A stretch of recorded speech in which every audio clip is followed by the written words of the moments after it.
Hello everyone, my name is Pooja Sharma. I am a registered special educator and a psychologist. Welcome to YouTube channel of mine that is solely for kids, their psychology, teaching methods and for children with special needs. हमारे last video में हमने behaviour और problem behaviour होने के reasons के बारे में बात की थी और आज के इस एपिसोड में हम बात करेंगे कि उन प्रॉब्लम बिहेवियर पे हम कैसे काम कर सकते हैं। मैं आपको कुछ टिप्स देने वाली हूँ जिसको अगर आप फॉलो करेंगे तो प्रॉब्लम बिहेवियर कुछ हद तक मिनिमाइज होते ही हैं। The first one is structured routine. आप सब लोग एग्री करेंगे ना कि हमें रूटीन में रहना पसंद है। वो सेम चीज बच्चों के साथ भी अप्लाई होती है। अगर बच्चों को हम एक सेट रूटीन देंगे तो उससे उनकी प्रॉब्लम बिहेवियर कम होती हैं और अगर वो वेकेशंस में हैं तो उनका रूटीन प्लीज सेट करके रखिए।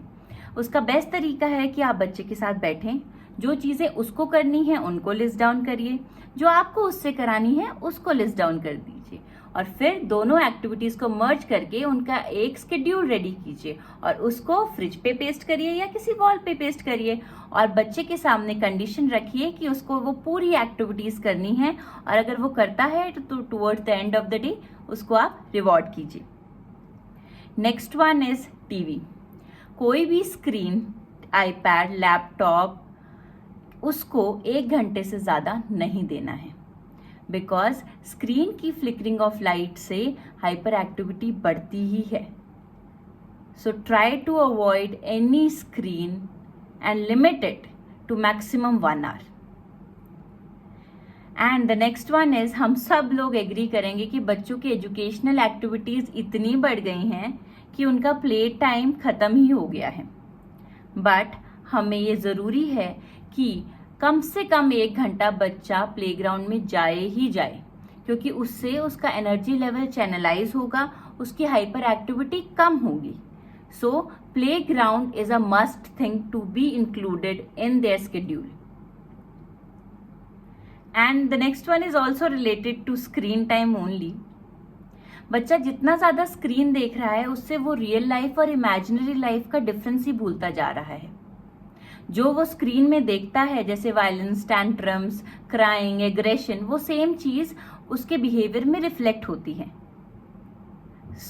हमें जरूरी है कि हमारे फैमिली में जितने भी मेंबर हैं वो सब हाफ ऑफ एन आवर बच्चे के साथ बैठें, इंटरेक्शन रखें जिससे वो सोशल इंटरेक्शन की तरफ ज्यादा मोटिवेट हो, स्क्रीन की तरफ नहीं। And the next one is my favourite. We all agree कि हमें सुनना पसंद नहीं होता चीजों के लिए। The same applies for kids also. So instead of telling them this is you should not do this particular thing, you should tell them this is what you are supposed to do. Let's take an example for that. अगर बच्चा बहुत देर से TV देख रहा है तो आपको ये जाके बोलने की बजाय कि बंद करो टीवी, आप कह सकते हैं अभी कुछ इंटरेस्टिंग एक्टिविटी करने का टाइम है, चलो उसको करते हैं। So instead of telling them no for certain thing, tell them what to do instead.